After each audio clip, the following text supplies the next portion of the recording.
los temerosos de Dios. ¿Y quiénes eran los temerosos de Dios?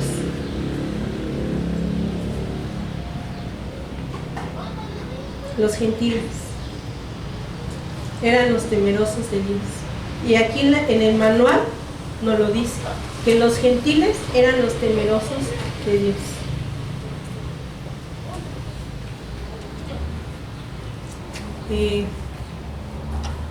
Aunque de Pablo también se dirigió a los temerosos de Dios, y el de Pedro y el de Pablo tenían como propósito conseguir la salvación de los oyentes. Ese era el propósito de Pablo, de Pedro, la salvación, que la gente viniera a esa salvación, tuviera la salvación. No eran que conocieran qué bonito predicaban, qué bonita autoridad tenían, qué bien echaban fuera demonios, no, que tuvieran la salvación, que fueran salvos a través del Evangelio de Jesucristo. Y ese es el propósito de nosotros, que a través del Evangelio de Jesucristo la gente se arrepienta, venga ese arrepentimiento y sean salvos.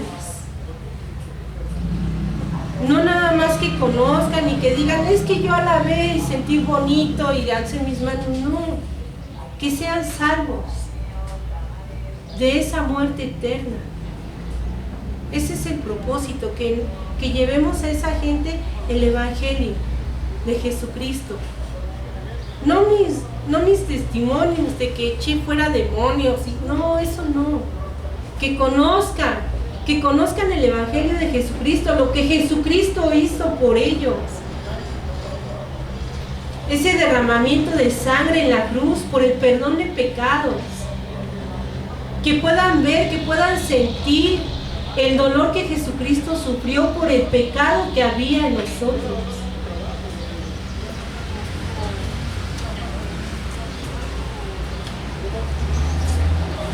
El propósito de Pedro y de Pablo tenía como propósito conseguir la salvación de los oyentes.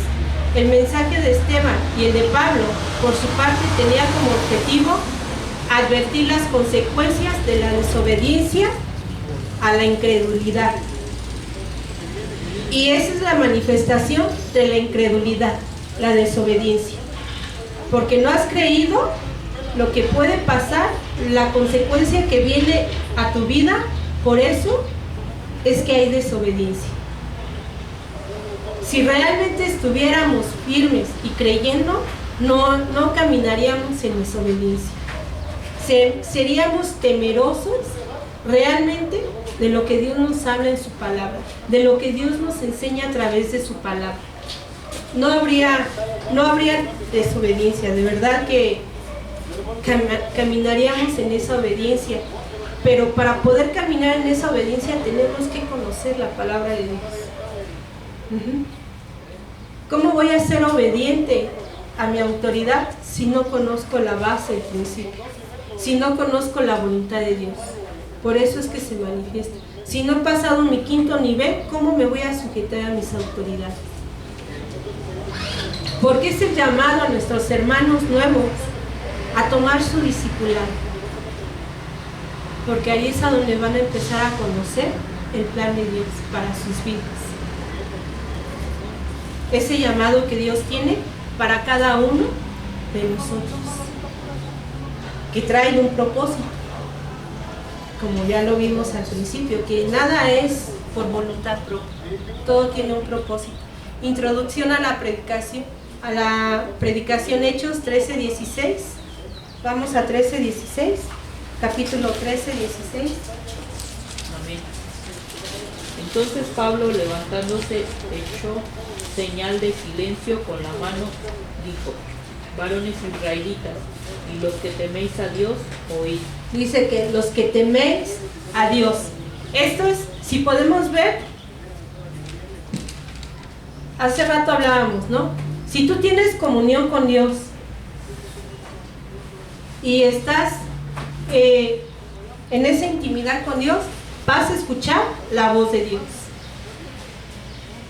Pero también si tenemos comunión con Dios y estamos en esa intimidad con Dios, va a haber en nosotros ese temor reverente a Dios. va a haber un reflejo. Y no un temor de uy, uy, uy, no, es un temor reverente, de respeto. ¿Sí? Vamos a Hechos. El comienzo de su predicación, Pablo hace una señal con la mano, ya lo vimos, y también en Hechos 21:40, Lucas presenta al apóstol como un orador entrenado en el arte de hablar en público, lo que se llama retórica. Los gestos, tono de voz, apariencia y señales forman parte esencial de la retórica llamada entrega del discurso. Las palabras de Pablo, varones israelitas, a los que teméis a Dios, oíd. Hechos 13:16 muestran que habla de un grupo mixto de judíos y gentiles que conocían el Antiguo Testamento y crecían en Dios. Entonces había un reflejo. ¿Qué estaban pasando? ¿Qué estaba pasando? Estaban creciendo, estaban madurando. Perdón. Y lo hemos visto que el crecer duele, el madurar duele. Y nos lleva tiempo, esfuerzo, el crecer. Va a haber momentos en el que nos vamos a tener que esforzar, vamos a tener que ceder nuestro orgullo, tenemos que ceder nuestra soberbia, tenemos que ceder nuestro intelecto, yo sé más que esto, pero hay algo bien claro. Cuando nosotros venimos y nos sentamos y escuchamos la enseñanza, no solo Dios te está enseñando a través de la palabra, sino que Dios también está formando tu carácter en ese momento. Dios está formando tu obediencia. Porque podríamos estar en casa y estar aprendiendo desde casa. Pero sin embargo, ¿qué está trabajando ahí el Espíritu Santo en ti? Esa obediencia, esa paciencia, esa calma, esa entrega total a tu enseñanza, que va aunada con el tiempo, que va aunada tu palabra con lo físico, porque mis pompis ya se cansaron de estar sentado, quiero levantarme, quiero despejarme, pero sin embargo Dios está formando tu carácter, está formando tu cuerpo también. Al principio yo no entendía cuando nos decían, es que vas al baño cada rato, y nos decían, es irreverencia, cada rato, sujeta tu vejiga, y yo decía, pues ¿cómo le hago, no? ¿Cómo le hago si yo a cada rato necesito ir al baño? Pero de verdad que Dios va trabajando en eso. De 20 veces que iba, quizás ya ahorita ya nada más es uno, si acaso. Ajá. ¿Cómo es que Dios va trabajando con nosotros? Va educando nuestro cuerpo también. Y eso es un fruto del Espíritu Santo también, que nos lleva a tener dominio propio en nosotros. Que nosotros ahora dominamos nuestro cuerpo, ya no nos domina nuestro cuerpo, sino nosotros podemos dominar nuestro cuerpo. Y eso es gracias a Dios.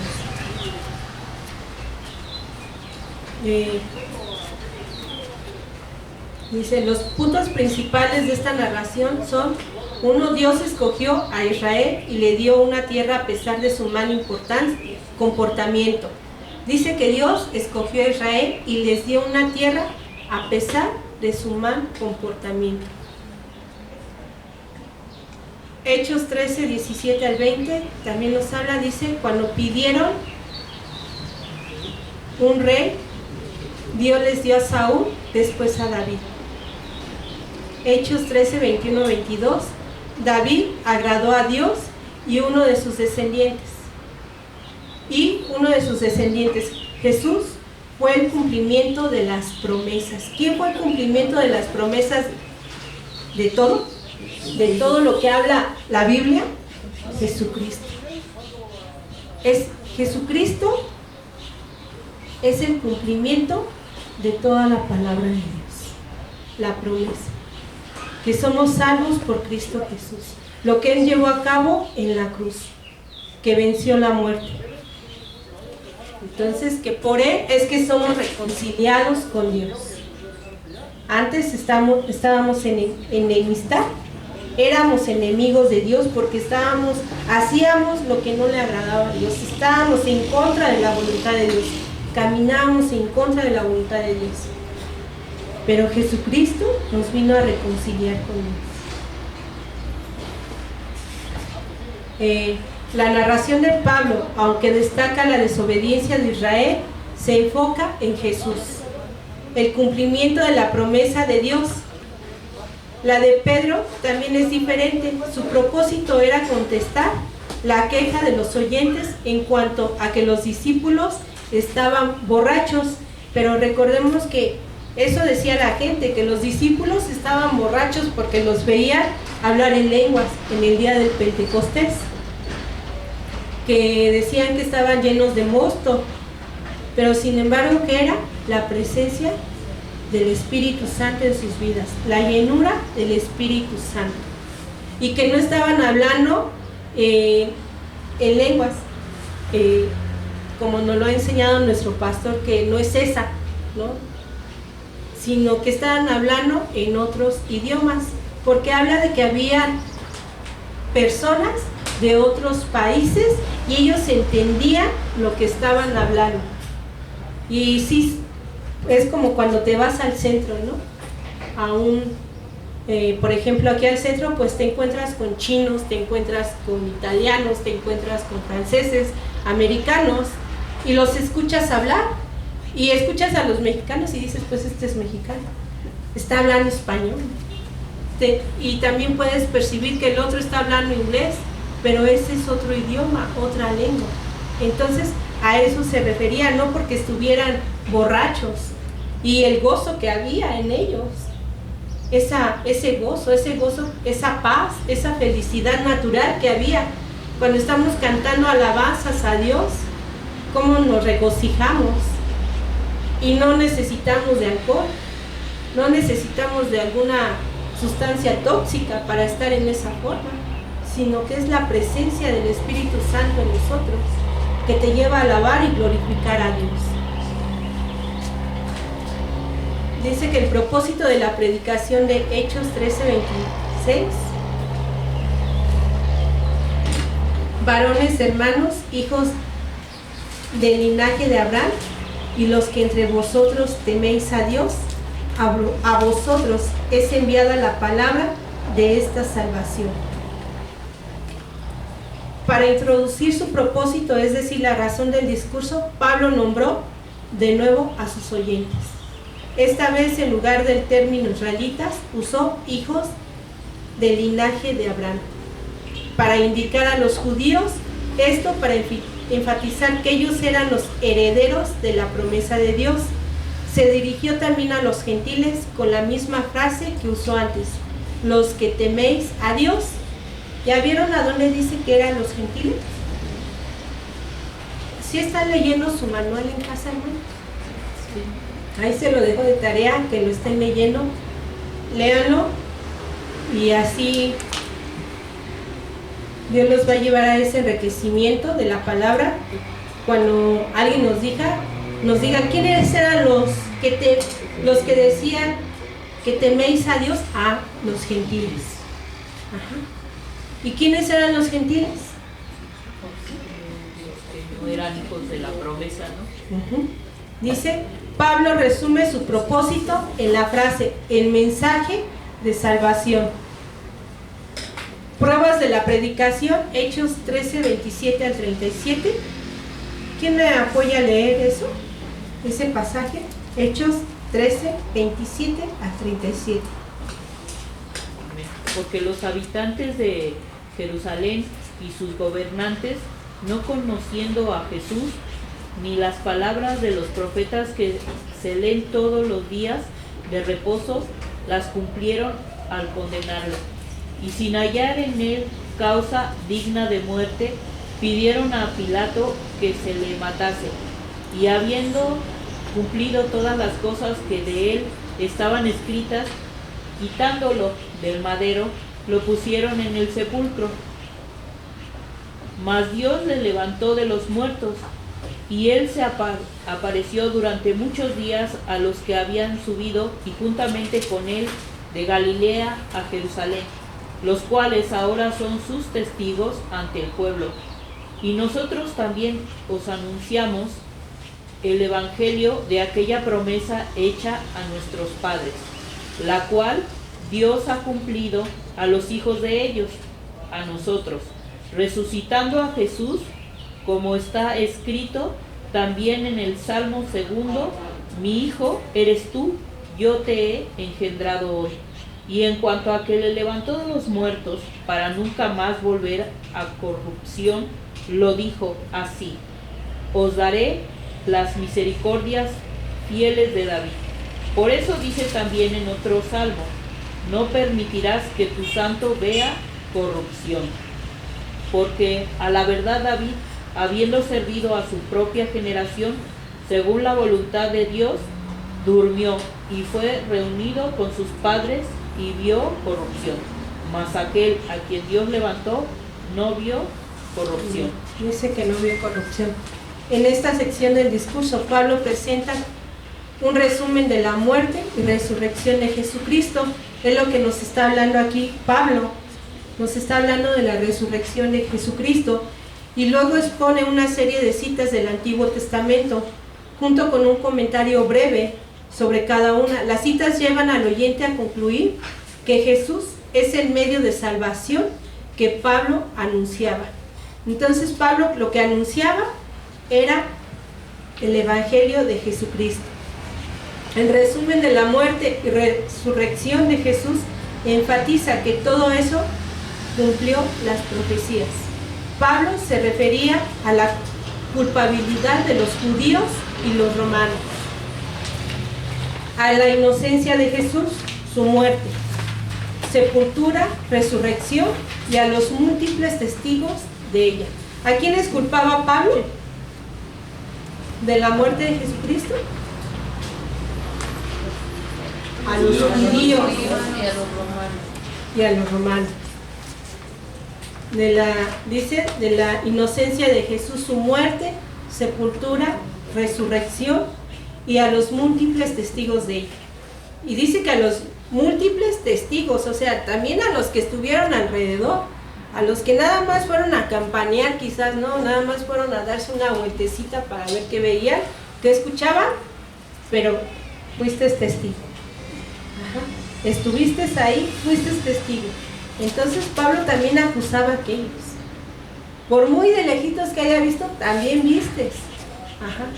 También fuiste partícipe. La primera cita del Antiguo Testamento, del Salmo 2:7, junto con la segunda de Isaías 53. Vamos a esas, por favor. Salmo 2:7 y Isaías 53:3. Amén. Yo publicaré el decreto, Jehová me ha dicho, mi hijo eres tú, yo te engendré hoy. Y Isaías 55:3. Inclinad vuestro oído y venid a mí, oíd y vivirá vuestra alma, y haré con vosotros pacto eterno, las misericordias firmes. Dice, inclinar, ¿qué cosa? Nuestro oído. Creo que no lo están inclinando, ¿no? Dice, inclinar tu oído, inclinar mi oído y escuchar.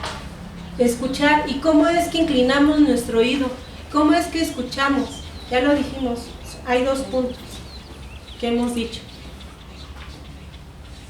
¿A través de qué? De la comunión.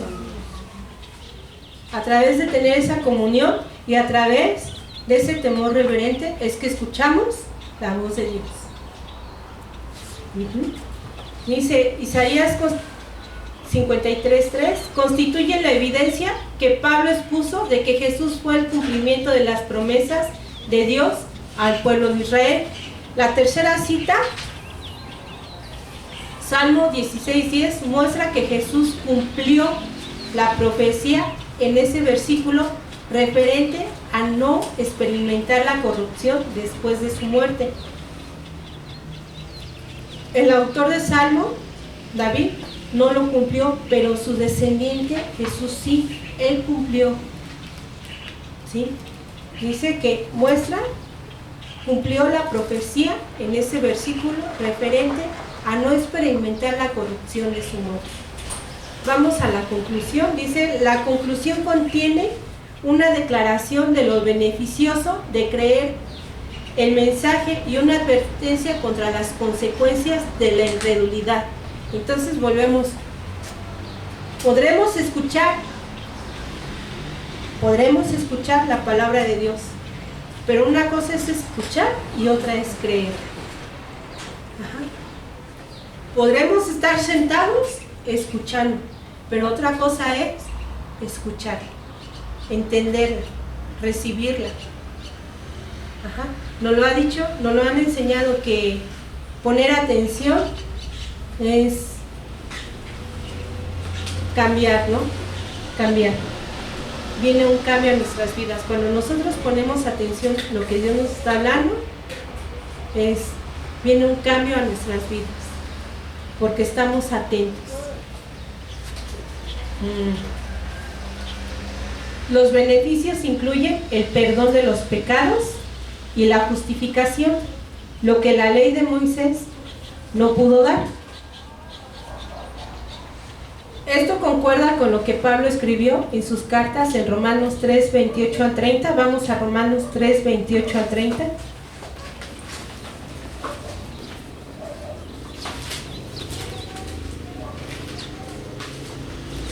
Efesios 1, 7.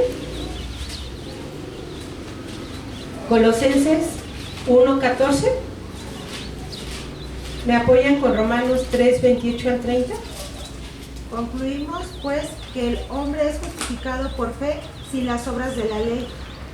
¿Es Dios solamente Dios de los judíos? ¿No es también Dios de los gentiles? Ciertamente, también de los gentiles, porque Dios es uno, y Él justificará por la fe a los de la circuncisión, y por medio de la fe a los de la incircuncisión. Efesios 1, 7. Amén. En quien tenemos redención por su sangre, el perdón de pecados según las riquezas de su gracia. Dice, en quien tenemos redención por su sangre. Somos perdonados de nuestros pecados, somos justificados. Dice, los beneficios incluyen el perdón de los pecados y la justificación, lo que la ley de Moisés no pudo dar, pero la sangre de Cristo sí nos dio la salvación, el perdón de nuestros pecados, la redención, la purificación, la santificación. Colosenses 1:14. En quien tenemos redención por su sangre, el perdón de pecados. Amén. Dice que las consecuencias de la incredulidad vienen en el contexto de Habacuc 1:5. La cita de que Pablo usó en Hechos 13:41, el profeta Habacuc fue advertido por Dios respecto a que él iba a usar a los caldeos, gente pagana, feroz, para castigar a los judíos por su desobediencia. Habacuc se quejó diciendo, ¿por qué destruye el impío más justo que él? Dios, sin embargo, cumplió su propósito y los judíos fueron llevados cautivos por los caldeos, de manera que muy semejante Dios usó a los romanos para saquear y destruir a Jerusalén. Y la nación judía otra vez en 70 después de Cristo, como resultado de su rechazo al Mesías Jesús y en cumplimiento de la advertencia de Pablo. Entonces podemos ver cómo viene una consecuencia cuando hay incredulidad en nosotros. La reacción de los judíos y los gentiles. Hechos 13, 42 al 50. Vamos, Hechos 13, 42.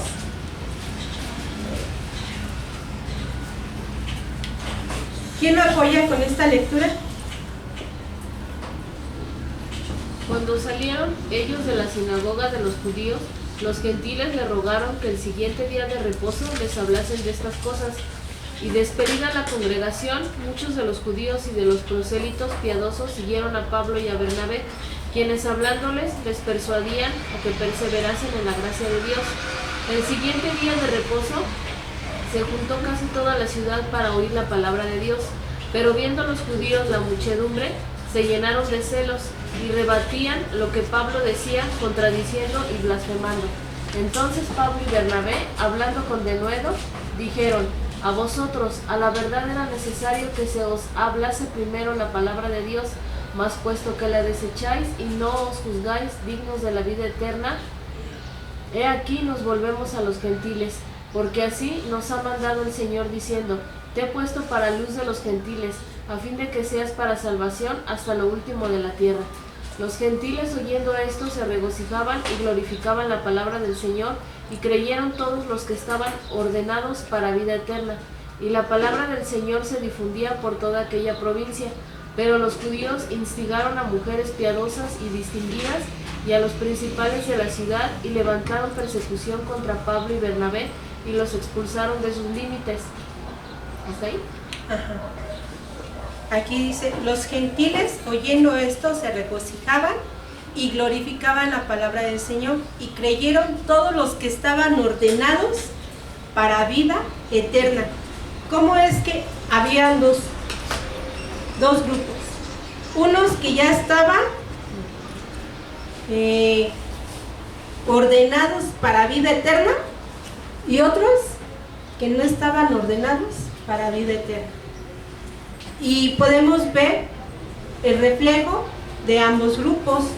Los que estaban ordenados para vida eterna, ¿qué dice que hacían? Se regocijaban. Y los que no estaban ordenados para vida eterna, ¿qué hacían? Criticaban y juzgaban. Entonces ahí podemos ver qué pasa cuando uno está criticando y juzgando. Entonces no estamos en el camino de Dios.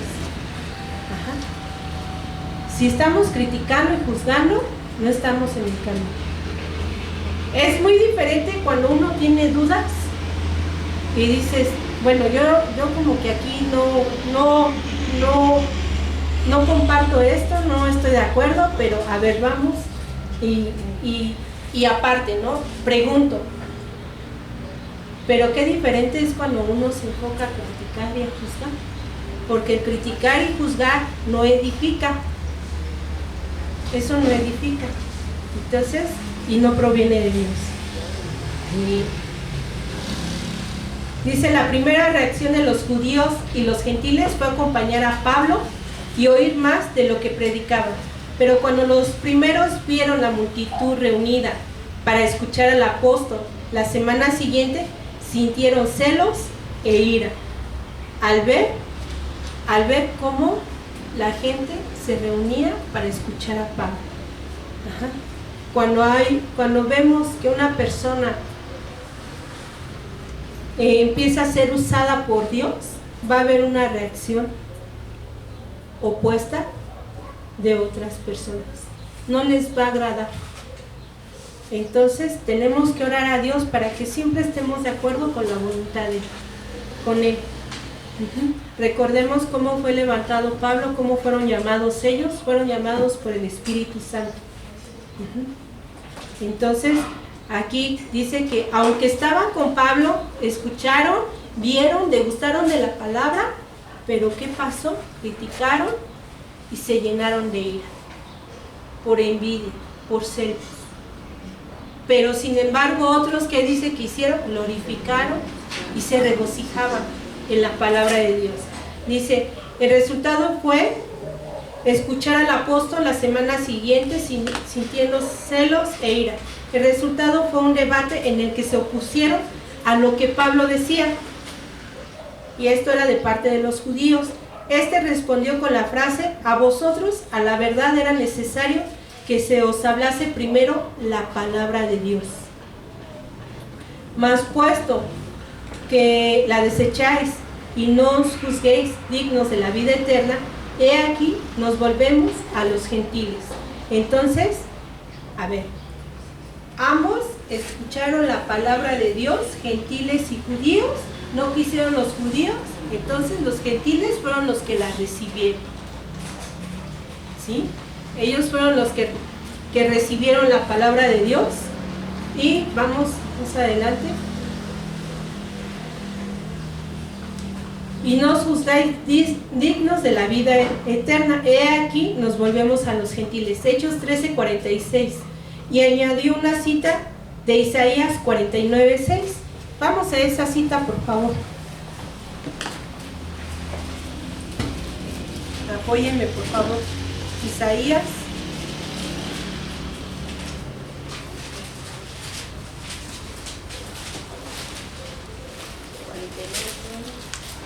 49.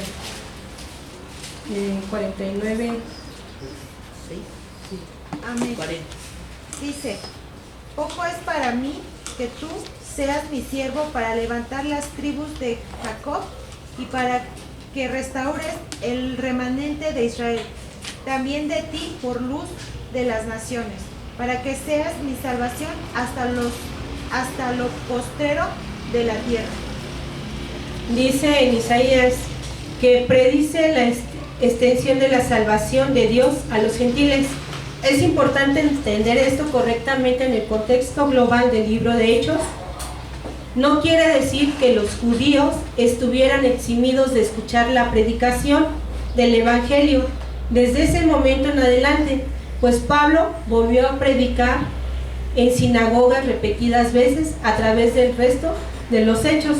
Lo que quiere decir es que Pablo tenía el respaldo de la Biblia al ir y evangelizar a los gentiles. Aunque los judíos no lo escucharan, los gentiles sí lo harían. ¿Sí? Entonces, eso lo podemos también llevar en nuestras vidas. Va a haber quienes sí quieran escuchar el Evangelio y va a haber quien no lo quiere escuchar. Pero eso a nosotros no nos tiene que desanimar a llevar el Evangelio de Jesucristo. ¿Sí? Ahorita el Señor traía a mi mente, ¿no? Va a haber quien ya conozca un poquito más la palabra, aparentemente, y no va a querer escuchar. No va a querer escuchar la enseñanza. Pero aquí están los que la quieren escuchar, los que quieren aprender, los que quieren crecer, los que quieren madurar. En el versículo 49 indica que el Evangelio fue oído no solo en la ciudad de Antioquía, de Pisidia, sino en toda la región aledaña. Podemos suponer que parte de la estrategia de Pablo fue animar y capacitar a los nuevos creyentes que se multiplicaran evangelizando ellos mismos. Y ahí podemos ver lo que es un líder. Realmente un líder lo que lleva es animar y a capacitar, a multiplicar. Un líder no es el que se quiere quedar con el liderazgo y me apechugo todo y todo mi conocimiento y lo guardo. No, lo expone, lo comparte, capacita para que esto sea ensanchado, para que la palabra sea ensanchada, para que cumpla el plan que Dios ya tiene. Dice, animar y capacitar a los nuevos creyentes que se multiplicaran evangelizando ellos mismos. Hoy hacemos lo contrario con frecuencia, diciendo que los nuevos creyentes no pueden hacer nada, cuando en realidad ellos son los mejores evangelistas debido a su red de contactos con gente no creyente.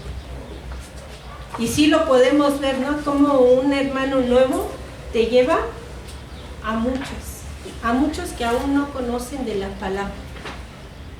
Podemos ver el fruto, cómo se va extendiendo, pero tenemos que salir de casa, tenemos que salir de nuestro confort, tenemos que salir de nuestra comodidad, y el líder eso es lo que lleva a cabo, que lleva a animar y capacita. Nosotros tenemos que animar a nuestros hermanos, nosotros tenemos que capacitar a nuestros hermanos, nunca considerar que no sabemos, que no somos nada, porque Dios te va a guiar, Dios nos va a guiar, nos va a dar las herramientas, las estrategias, y si estamos en esa comunión, Él lo va a hacer. Vamos a escuchar su voz y Él nos va a guiar a llevar su voluntad. Dice que los judíos, por su parte, se aliaron con mujeres y hombres distinguidos y prominentes, aparentemente no hebreos, para sacar a Pablo y a Bernabé de la región. Como Satanás, a través de tener aún adentro de la congregación, trabaja con las personas para llevar a cabo un plan malévolo, que es el querer echar fuera, que es el querer impedir que se lleve a cabo la obra de Dios. Y aquí lo podemos ver, ¿no? Que dice que los judíos, por su parte, se aliaron con mujeres y hombres distinguidos, prominentes, aparentemente no hebreos, para sacar a Pablo y a Bernabé de la región. Pablo y Bernabé se van a Antioquía de Pisidia. Esto nos lo habla en Hechos 13, 51 al 52. Dice: la acción de los apóstoles al sacudir el polvo de sus pies. Hechos 13, 51 fue un acto de rechazo hacia la incredulidad de los judíos. Lucas 9, 5 nos lo habla. En 10, 11, sacar a los apóstoles, sin embargo, no paralizó el movimiento. Al contrario, los discípulos estaban llenos de gozo y del Espíritu Santo. Y eso no nos lleva a detenernos, ¿no? Cuando algo pasa así, no nos detiene, porque me muevo al otro lado y ahí me voy a encontrar a alguien a quien compartirlo, ¿no? A quien llevarle la palabra. Estás pasando por tiempo de enfermedad y tienes que ir al hospital, y hasta en esos lugares Dios te permite compartir la palabra. Vas al mandado y ahí vas a trabajar en el trabajo. Entonces no hay límites para compartir y llevar a cabo la obra de Dios. Por muchas fortalezas que se levanten, no pasa nada. La misión de Iconio, Hechos 14, 1 al 5. Vamos a leerlo. Hechos 14. Aconteció Sí.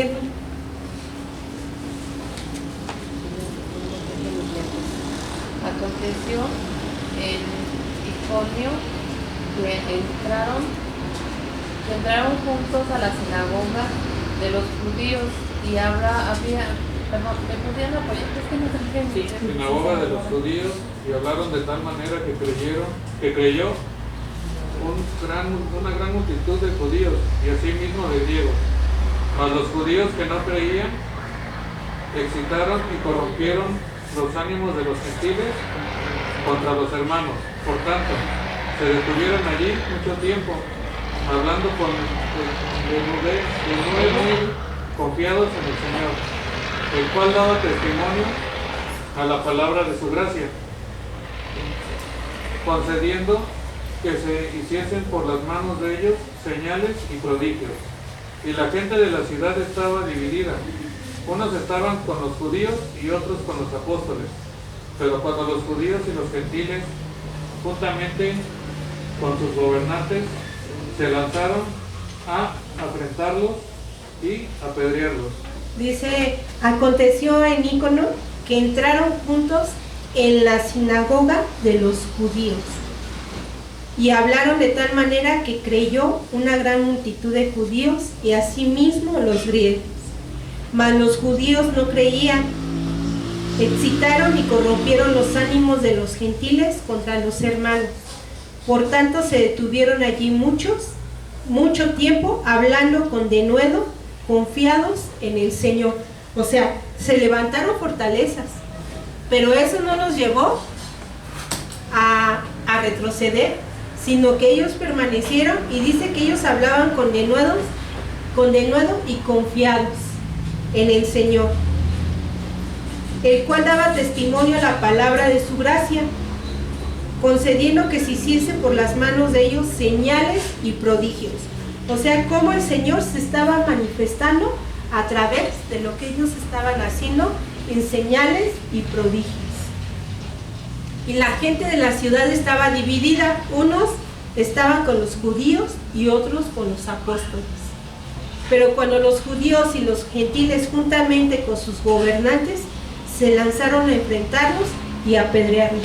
¿Se acuerdan que hablábamos con relación a la misión? ¿Qué es lo que conlleva llevar a cabo una misión? Te van a apedrear, te van a golpear, vas a vivir peligro, vas a pasar por diferentes pruebas. Entonces, el llamado, solamente Dios sabe por qué se lo da a uno. Cuando eres llamado a misionero, a evangelista, a maestro, y Él es el que te va a respaldar, Él es el que te va a cuidar, Él es el que te va a abrir el camino para ese llamado que Él te ha dado, para desarrollar ese talento, ese don que Él nos ha dado. Dice,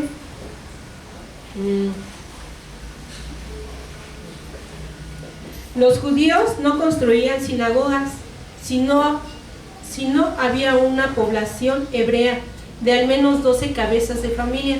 Así podemos concluir que Pablo y Bernabé pasaron a una parte donde la gran mayoría de la gente era pagana. Al cruzar la frontera provincial de Frigia a Licoanía, también cruzaron la barrera de otro idioma. Es casi cierto que Pablo y Bernabé podían predicar el griego, el idioma comercial, pero es probable que no conocieran el idioma vernáculo de la región. Entonces también ellos se encontraban con esta situación que es el idioma, el lenguaje. Y muchas veces así también nosotros nos vamos a encontrar. Doy gracias a Dios porque el tiempo que me tocó estar, cuando empecé a conocer de la palabra de Dios, fue con una coreana. Y de verdad que era bien difícil porque su idioma, o sea, ellos hablan coreano y usan su forma de hablar en coreano es bien diferente a nosotros, ¿no? El sonido de sus palabras. Entonces, lo lleva al inglés, pues es un inglés también bien raro, así como yo, mexicana, mi español en el inglés, pues también es raro, ¿no? No es totalmente al 100% el acento. Entonces, imagínense entender a la coreana. Pero me maravillaba porque cómo se esforzaba por enseñarme los versículos y yo, sí. Y pues gracias a Dios, le doy gracias a Dios que me daba ese querer de, pues tomo los versículos, ¿no? Los tomaba y me iba a mi celda y los buscaba en español, ¿no? En mi idioma. Pero eso no impidió que ella me compartiera de la palabra. Eso no impedía la fidelidad de esa mujer de ir a compartir la palabra a las prisiones. Que su idioma no era un impedimento. Y para nosotros no debe de haber impedimentos para compartirle a la gente de aquí, a la gente nativa de nuestro país, en la sierra. Dios nos va a dar la dirección para compartir la palabra, así sea una persona que no hable, una persona muda, una persona ciega. Dios nos va a dar las estrategias y las herramientas para poderle llevar el evangelio de Jesucristo y que esa persona sea salva, que esa persona le sirva aún a través con sus deficiencias, y si es la voluntad de Dios hasta lo va a sanar. Y si no, aún y con toda esa incapacidad, Dios quita la incapacidad y hace instrumento de las personas. Entonces,